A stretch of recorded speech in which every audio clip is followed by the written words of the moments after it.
This is the Greg Bedard Patriots Podcast with Nick Cattles.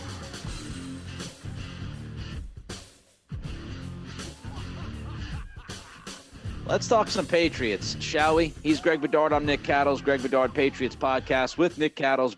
Greg, you have a fun topic today. Of course, we're kind of in the dead season. Got about a month or so until training camp begins, and we start to really talk about this football team again and what it looks like on the field. But you wanted to talk about the Patriots that have the most pressure on them this season. But the first question you have is this real?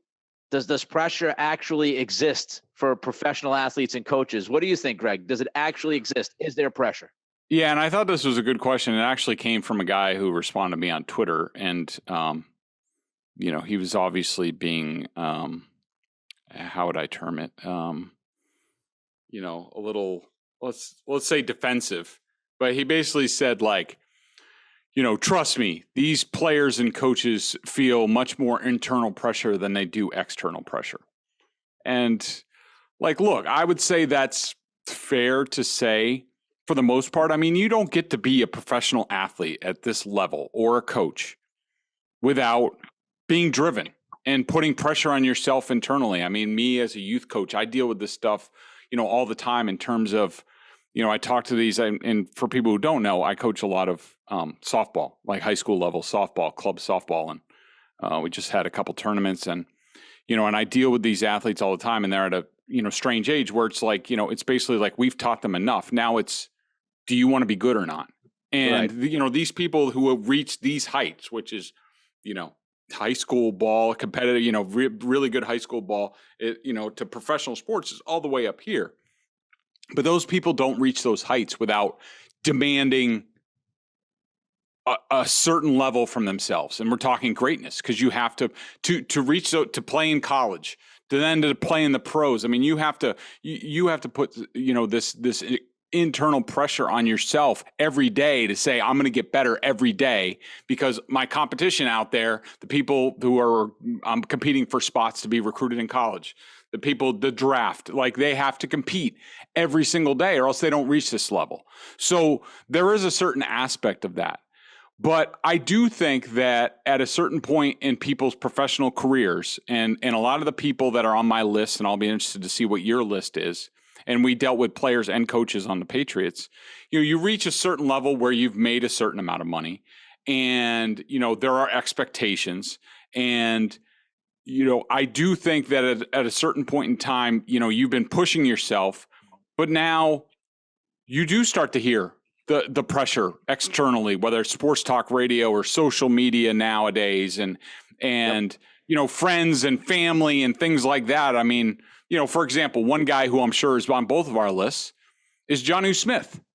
You don't think Jonnu Smith, when he went home or, goes to a family barbecue, this week, that, he doesn't think that, some of his family members might be looking at him, be like, what was up with last year? You put up better numbers with Ryan Tannehill. How come you couldn't do better with the Patriots? What are you going to do? You're making a lot of money, and, what are you going to do? And I do think that it's real. I think that internal pressure, number one, absolutely drives these guys. It's the reason why they get to this spot. But I do think that, especially once you've established yourself as an NFL player, I do think that there is external pressure, and I do think some of the people that we're talking about with the Patriots this year, I do think they feel it all at least in certain respects. It's human nature. You have to feel pressure if you care about your job, if you care about your performance, if you care about being the best at what you do. Inherently, there is some pressure. And then, as you said, Greg, you have to deal with the external pressure. Now, it doesn't mean these guys are running into the corner in the fetal position with their tail tucked between the legs. That's not what we're saying. We're saying they do feel the pressure. They understand there is pressure for them to perform. They're in the public eye. And I think sometimes we kind of just fall into this. And I don't want to get too, Hallmark card here or anything, but we do kind of fall into this idea that professional athletes and coaches are robots, and that they just do what they do. They go out there. No, man, they're human beings, right? You look back at Marcus Smart last year, right? Not this most recent season, but a year ago before this fun run by the C's. And, he dealt with a lot of loss in his life. He dealt with a lot of stuff, and it affected his play on the floor. He wasn't nearly the same defensive player he usually is. he wasn't the same player he was, right? And he mentioned that before the season began. And I hate the idea of when these guys have reasons, it's reasons versus excuses. And sometimes people have legitimate reasons why they might not be playing at the level you expected them to. And I'm just so tired of, the sports media in general going out there and screaming through the microphone or screaming on their TV sets to sit there and just yell at these guys and say, oh, just excuse after excuse. No, I mean, they are human beings. They go through some of this stuff, and pressure is part of it. All right, let's look at the 5 guys that we think have the most pressure on them this season. What we'll do is we'll actually start from the bottom. So 5 to 1. Greg, give us your 5th guy on your list. 5th guy for me is Matthew Judon. And I think this is a guy who has even acknowledged he realized that he basically disappeared down the stretch. And he's talked about that he needs to be in better shape, and he needs to anticipate how teams are going to react to him and things like that. But I think when you look at number one, how much the Patriots are paying him. He's at the top of the food chain in terms of he's the highest paid player on the team, cap space, real money. You talk about what he means to this team and about how, look, we might think good things of, say, Josh Uche and Ronnie Perkins and, whoever on the other side. But, in terms of dominating pass rushers, there's little doubt the Patriots have made this scheme with Matthew Judon in mind, that he is going to be the star outside guy who's going to affect the quarterback more often than not. And the scheme is predicated on that. So not only, should, Judon have, internal pressure to make up for what happened last year down the stretch. And I don't think there's any coincidence that the Patriots defense was riding high when he was dominating games. He was a legitimate defensive player of the year candidate. Then all of a sudden he disappeared and the defense nosedived, and they couldn't stop anybody. They couldn't stop the Bills, as we all know. We couldn't get him to punt. And I think he realizes that for this defense to be good, which is going to be a key for this team overall, Matthew Judon has to be that player consistently throughout the season. So I do think that there's pressure on him, and I think he knows it. Jonnu Smith is my guy at 5. Look, I think he could be an X factor for this offense. If you look at what they can put together, and we talked about this the last podcast about there is some good depth offensively on this team at receiver, at tight end, at running back. I'm not worried about their running game whatsoever. I actually feel as good about their receiving core as I felt about their receiving core in a number of years. If Jonnu could be that second guy along with Hunter Henry, defenses have a lot to deal with. If they've got to deal with the Jonnu factor, and we talked about everything that he could bring to the table last year. We don't need to go down that road again, but I do think he's kind of the unaccounted for piece. And the reason why he's 5 on my list is, obviously they made the playoffs last year without him being a factor. So they could still survive if he doesn't play great. But man, if he ups his level, Greg, I think this offense is just that much better. Absolutely. I agree with you. And he is on my list. He's a little bit higher. But at number 4, I had Matt Patricia. And this is a guy who could go up the list. We just don't know exactly what he's doing. I'm just dealing with what I think right now, which is he's going to be the offensive line coach. I think he's going to do fine at that. I'm most interested to see, all right, is he the offensive coordinator? Is he the play caller? Is he coordinating the offense during a week and Joe Judge is going to be calling play? We don't know what's going on, but I just think in terms of, we know he's going to be the offensive line coach. He's going to have at least a lot of input into their direction as an offense. And I think that, he needs to deliver. I think that the offensive line, and I think he'll do fine. But look, the offensive line needs to play really well. I mean, for those pieces that you talked about to work, for Mac Jones to blossom in year 2 and take another step, Matt Patricia has to figure out what's going on in the offensive line, whether it's Trent Brown on the left side, got to get, high level of play from a rookie and Cole Strange. Can Michael Wenu play guard? He couldn't last year well enough. He got replaced by Ted Karras. Is it Isaiah Wynn on the right side, or is he going to get traded and they got to plug somebody else in? Whatever it is, the offensive line has to play well. So for me, Patricia has to be on his game. I have some confidence that that's going to happen, but I do think there's a lot of pressure on him. especially with what Belichick's risking, Yeah, no doubt. Look, you set me up perfectly. Trent Brown.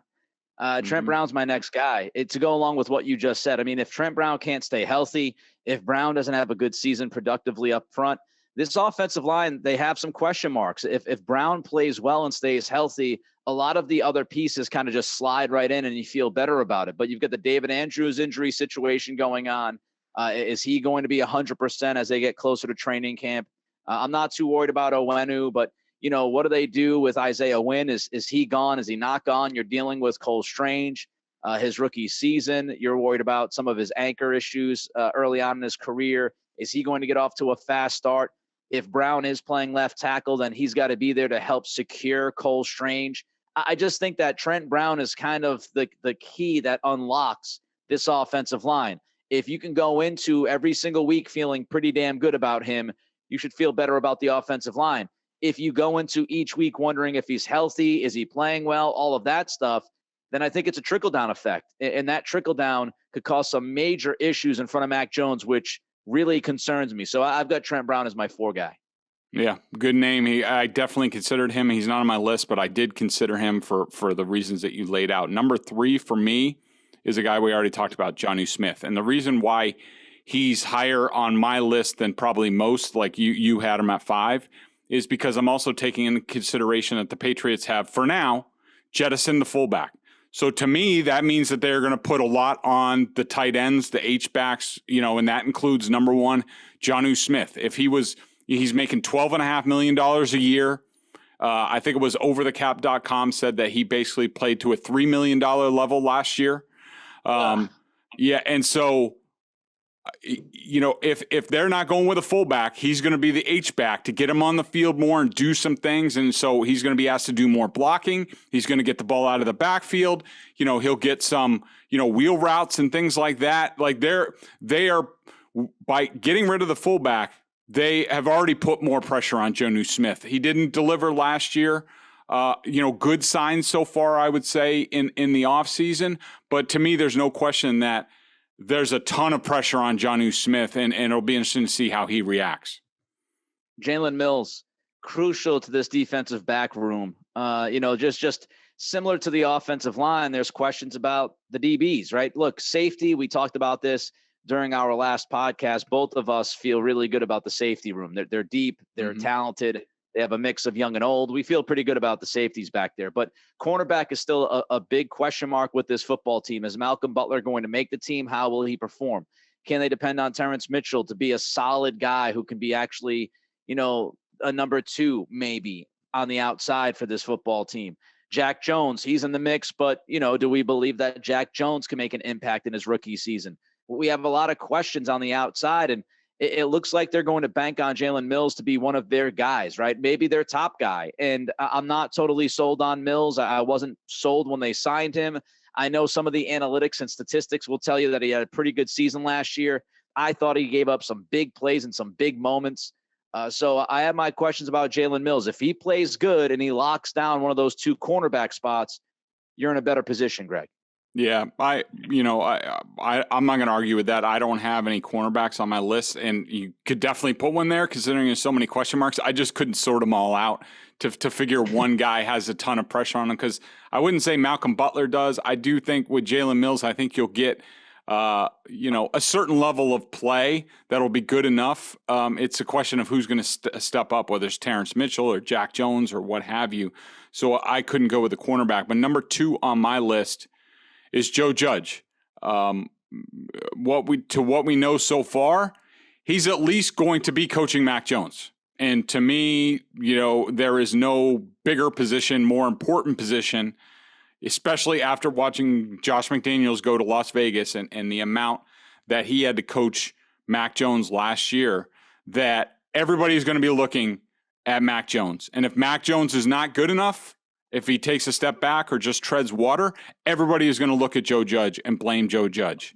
And so, for me, and one guy who I didn't have on this list, who, I'll just bring up here real quick, was Mac Jones. Because I think Mac Jones, if he's successful this year, everybody's going to say, give him the credit. If he's bad this year, it's going to go on Joe Judge, Matt Patricia, Bill Belichick. And so I think that Joe Judge, I don't think there's any question. After what happened in New York, he's switching sides of the ball. Now he's coaching quarterbacks. Nobody, if you did a survey, I would say like 90% of people think this is going to be a disaster. And Joe Judge has to know that. He knows that. You know, we talk about, is pressure real? He knows that. He knows he has to deliver. We'll see whether he does or not. Again, you set me up perfectly. Mac Jones is my number 2 guy. Dealing with new staff, dealing with a new play caller, whoever that is, dealing with new offensive terminology. There's expected improvement from him. Everybody is kind of looking at him to take that big next step here in his second season. I was watching the NFL Network yesterday, and Pete Schrager's talking about how he thinks he could have a legitimate shot at MVP if the Patriots, you know, play well enough and battle for the AFC East.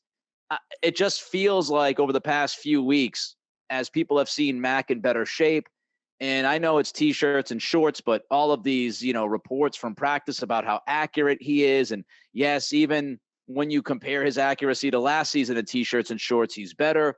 A lot of people think that this offense is going to be better because of the addition of Devontae Parker and, you know, the growth of some of their younger guys and the growth of the second-year guys like Jonnu Smith.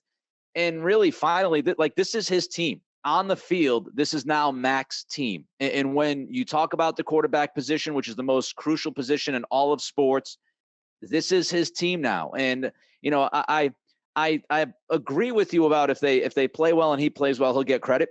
I do think if he doesn't play as well, he will get some of that criticism. I mean, it's only how it happens now in the world, right? You blame the quarterback, you give credit to the quarterback. There will be some people, I think locally, New England fans will blame Joe Judge. I think nationally, if the Patriots offense takes a step back or Mac takes a step back, I think it'll be Mac Jones at the front of the line. And you'll have all of those articles written. You'll have the first take shows wondering if, you know, Mac Jones, has he reached his ceiling? You'll have all of those questions. So I've got Mac at number 2. I believe, Greg, that you and I have the same person at our number 1 spot. You can lead off. Okay, so, you know, getting back to our countdown, just to sort of continue the discussion about Mac Jones, and this will lead into my number 1 is Bill Belichick. So, you know, we can just continue this discussion. I think if Mac Jones falls on his face, and especially given all the Patriots' success, Bill Belichick's 70 years old, Josh McDaniels leaves, I think national people realize they're all looking, like I heard Stephen A. Smith on, you know, Felger and Maz, they were talking about this. They look at, you know, Belichick surrounding himself with Matt Patricia and Joe Judge. I just think, to me, I think Mac Jones is in a no-lose situation. I think that nationally, if he fails, everybody's waiting to put more nails in Bill Belichick's coffin. And I think if the Patriots falter, I think all those guys are going to be ranting and raving that Belichick has passed him by. He made a mistake. It's a debacle. Is this the end of Bill Belichick? That sort of thing. Look, I think the narratives will absolutely follow Belichick, depending on what happens. I think it's the flip side, too. I mean, if they play well and Mac plays well, I do think you'll get the, Belichick at the last laugh on some of these idiots that have been doubting him the whole time. But, yeah, I mean, Belichick is the guy. He's number 1 on my list. And it's not just because of the narratives and the storylines and some of the talk radio stuff. It's the legit changes that he has made and the risks that he is taking. The coaching staff, we've talked about it. The changes on offense, the terminology, maybe some more, you know, zone runs, trying to throw some wrinkles, getting rid of the fullback, moving away from Josh McDaniels. And it looks like Belichick kind of feels like he has a little bit more freedom to do what he wants to do with the offense now that McDaniels is gone. The defensive personnel, Greg, that falls under Belichick as well. You know, will they work out at linebacker? Raekwon McMillan, Cam McGrone, Mac Wilson. Will one of those guys pop? The cornerback position, did he make a mistake by letting J.C. Jackson go? Is he going to be able to kind of replace that production on the outside at cornerback? And as you mentioned, Mac Jones, his development and the decisions that Belichick has made to set up Mac in his sophomore season. All of the pressure, I think, you know, when you look at it big picture, is Belichick. And it should be. This is what happens when you're the head coach and you're the guy that calls the shots with the personnel. And you have Nick, just real quick, one thing you left out that enhances your argument, and I completely agree, we're on the same page on this, decision to promote Matt Groh instead of like an Elliott Wolf into personnel, their draft, trading down, passing on some players, taking a guard, Cole Strange there, Tyquan Thornton, who we can fly. How much is he going to play this year? I think you put all that stuff together, plus I would add the Crafts. I think, Robert Kraft came out and said at the league meetings, 3 years we haven't won a playoff game. And I think about that a lot. And I think in my conversations with people around the team, I think the Crafts are looking at what Bill has done over recent years and including his coaching decisions this year. And they're kind of like, Bill's earned the right to do what he wants to do, but we're watching and we're very interested to see what happens. And there's no bigger pressure. This from, working, and everybody listening to this podcast knows whatever they do for their job. There really is no bigger pressure than when your boss steps in and says, hey, you got to step up. And that's what Kraft has done in his own way. So Belichick has the pressure of the owners, of his boss to do better. So he doesn't even need any, and I'm sure he doesn't care about some of the stuff that outsiders say and, the media says. But he does have that legit pressure coming from the people that pay him. And that is the biggest pressure you can have when you are a professional. All right, let's jump to Julian Edelman. By the way, just to wrap up our lists, Matt Judon, 5 for Greg, Jonnu Smith, 5 for me, Matt Patricia, 4, Trent Brown, 4 for me. Greg has Jonnu at 3. I have Jalen Mills. Greg has Joe Judge at 2. I have Mac Jones at 2, and we both have Belichick at 1. Obviously, when we look at these lists, Greg, you put a heck of a lot more on the coaching staff than I do. I wanted to look at the players more than that. I think Belichick, again, he put the staff together. And I feel like if Joe Judge sucks or Matt Patricia sucks or they both suck, it's all going to go back on Belichick. They're going to say, well, what did you expect? You put guys in there that weren't qualified, Bill. And they did the best they could do. And as we knew before the season began, their best is not good enough. So I wanted to lean more towards the players. All right, let's talk about Julian Edelman. He joined I Am Athlete. I love that name. I Am Athlete, that podcast. And Greg, they're hitting him hard about coming back and playing. A lot of people are saying, "Oh, Julian could come back. Oh, Julian might come back." What do you make of that? Well, a couple things. I listened to the podcast and I do think this is a situation, and, Nick, it from radio. I know it from, either writing or podcasting or what have you.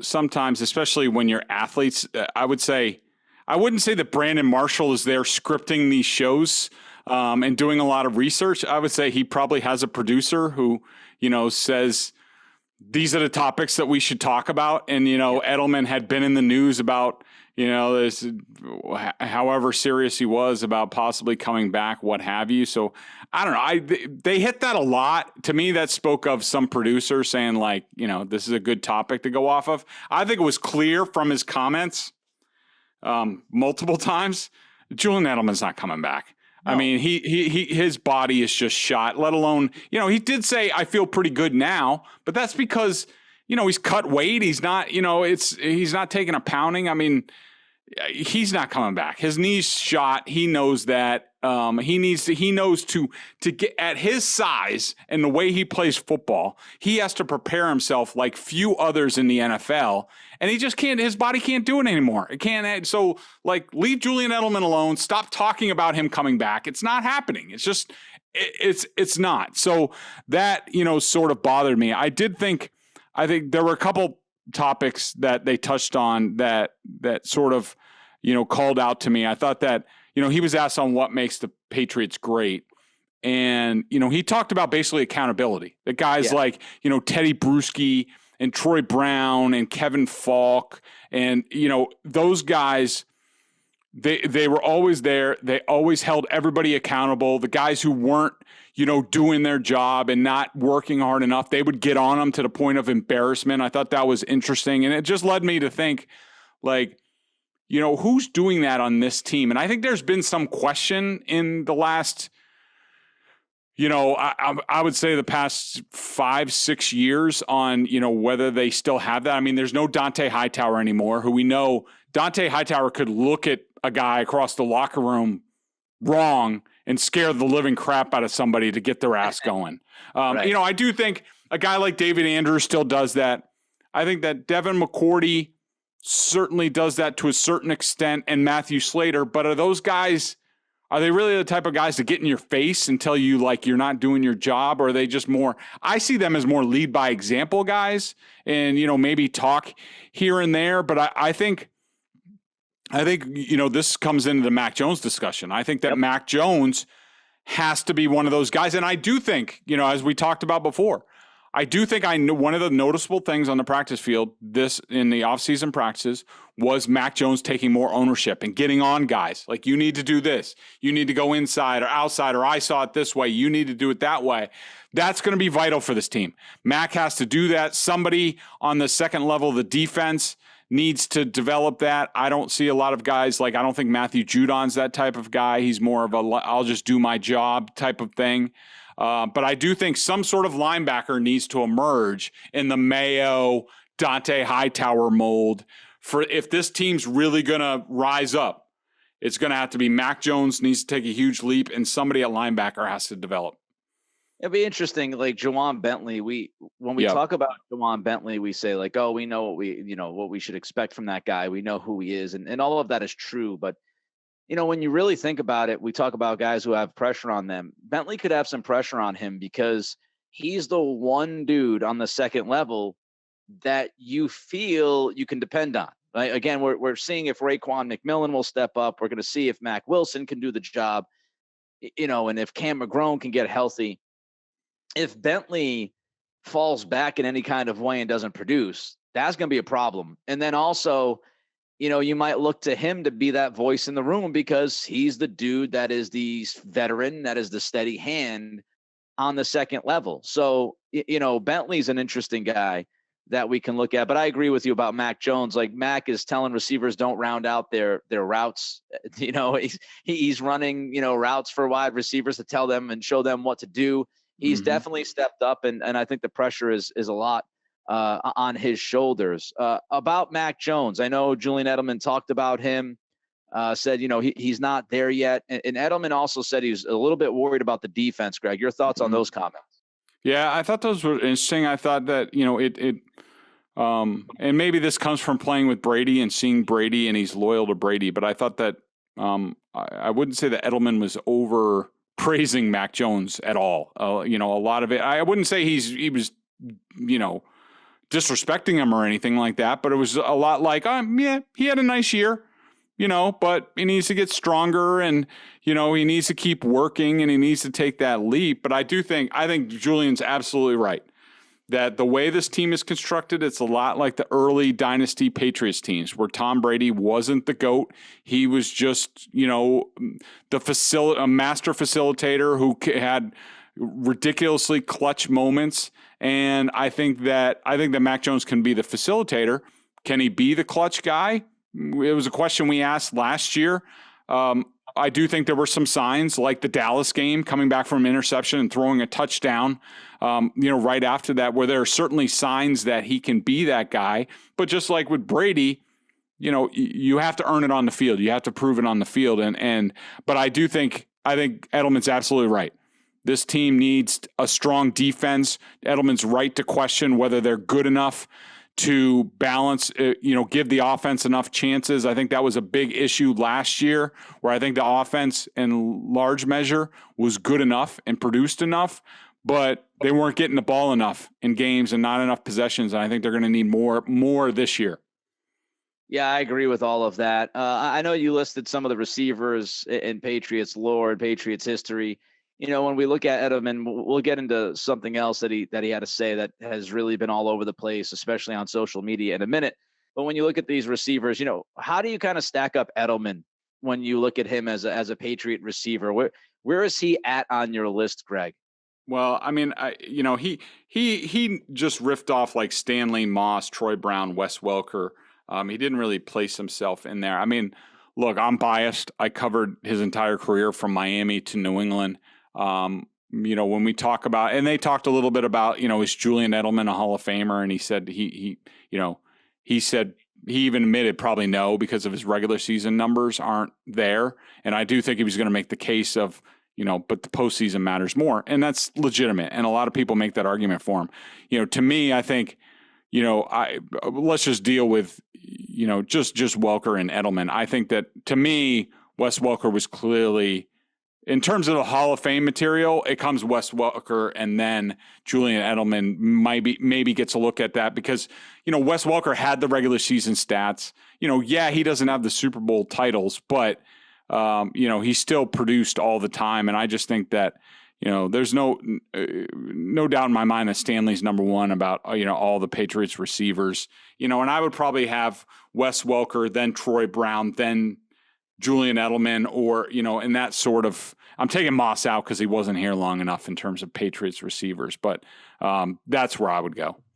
I agree. Like if you had Moss on like a 5 or 6 year run, then forget about it. Like that, right. What that dude did in his limited time was just almost inconceivable what he accomplished offensively with Brady when he was here. So, I mean, look, I think people will crystallize the argument with one singular play for Welker and Edelman in that argument. And I think it'll be Welker dropping the pass against the Giants in the Super Bowl and Giselle yelling after the game and people thinking about the Edelman catch against the Falcons, which was just absurd. I think people will go back to that. But when you talk about, totality, it's tough to argue against Wes Welker. I do think Edelman does have the feather in the cap when you talk postseason, because that dude in the biggest games, he showed up and he gets literally knocked out on his feet against the Seahawks and just keeps playing. He makes that catch against the Falcons. Just so many different things that he did, even, trying to play in the secondary a few years back against the Ravens in that game. So, I mean, I think when you talk postseason, Edelman is going to absolutely be, near the top of that list, if not at the top of the list. The other guy is postseason is Deion Branch and what he did for his time with the Patriots. He showed up big, obviously.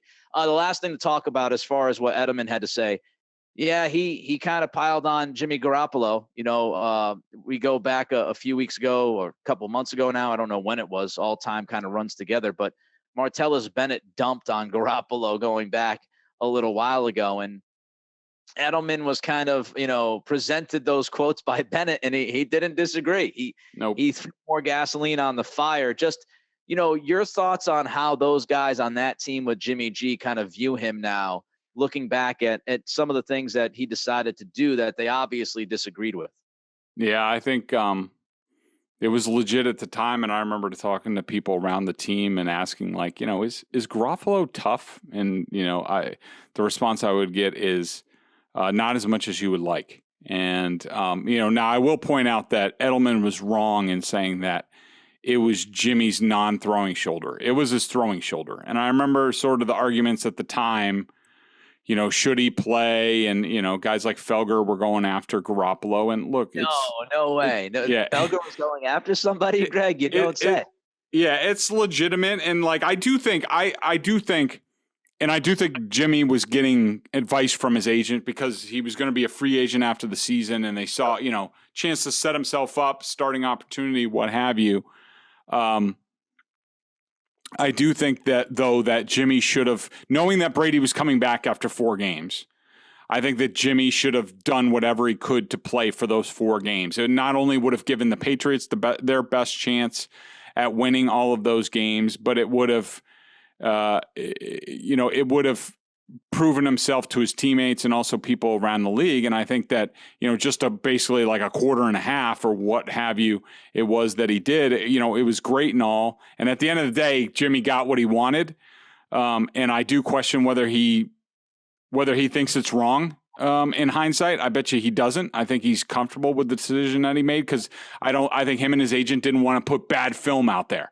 That, like, he hurt his throwing shoulder, and now all of a sudden he doesn't have as much zip on the ball. He's throwing like later Chad Pennington, and all of a sudden he hurts his market, where now he can say, no, I was just hurt. And so, Yeah, I mean that's the type of dynamics that go on in the NFL. Edelman laid it out well about how he's playing with this and that, getting shot up and broken ribs and this and that, and this guy has a sore shoulder and he can't play, and that's legit. Those guys look at each other and it's warrior type stuff. It's not for the faint of heart. It's the criticism is real. Even though fans want to say, "Oh, well, that's not the way." Yeah, it's real. That's the way these guys feel. If they're out there giving up their bodies, which 95% of them do week in and week out, they expect their teammates to do the same because they're all working to win a Super Bowl. And when at least the perception is that guy's not doing it, he gets tagged on it, and it's tough to live that down. And I think even with what we've seen in San Francisco, I think there's questions about that. And it'll be interesting to see how Jimmy reacts to this going forward. Personally, I don't think it changes his mentality one iota. He made a personal decision, and he made a business decision. A business decision. Yep. He made a personal decision and a business decision and a wallet decision. And guys see that. Like, you're right. Whether you think it's fair or not in the outside world, that's the world they live in. And, you see some of this with the vaccination stuff. Last night, Tanner Houck not able to go for the Red Sox. They blow a lead in the ninth inning against the Blue Jays. And, some guys, no doubt, look at Trevor Story. Trevor Story said, look, I didn't want to get vaccinated, but, I talked to the team and I want to play in Toronto and we got to play against the Blue Jays. So I'm getting it. And there's no doubt that some guys, like the Kyrie Irving thing last year in the NBA and how that's caused friction with the Nets. You're expected to, again, whether it's fair or not, you're expected to put your own personal situations and thoughts on the back burner when you're a professional athlete in a team sport and, do what's right by the team. And Garoppolo, he's been tagged with that stuff as not necessarily always doing that. And obviously Bennett and Edelman have doubled down and told us that he deserves that tag. He deserves that label placed on him. It is interesting. Now as we look at Jimmy G, and I'm not a huge fan of Jimmy G. I don't think he's very good. I think he's pretty much average, maybe slightly above average when he's healthy anyway. But it is interesting, Greg, to see how his agent and Jimmy are kind of playing the opposite side of this, right? Now they're saying, well, he fought through injury when he was a Niner at the end of the season. He wasn't healthy. And, it's not necessarily fair to judge him. He just had surgery. And so they're kind of playing the other side of this coin now. They're saying, well, he wasn't healthy though. He was like, if you didn't love what he did at the end of the season last year, he wasn't healthy. So they're kind of picking and choosing when it's the right time to pick and choose. Let's get to the BostonSportsJournal.com member question of the day. $39.99 on the annual plan. Top-notch analysis from Corrales and Ryan and McAdam. Of course, if you're a Patriots junkie, and if you're listening to this, you are. Membership at BSJ gives you access to a ton of video analysis that Greg does on the coach's film and direct access to him in the weekly chats. Greg, do you have or questions for us this week?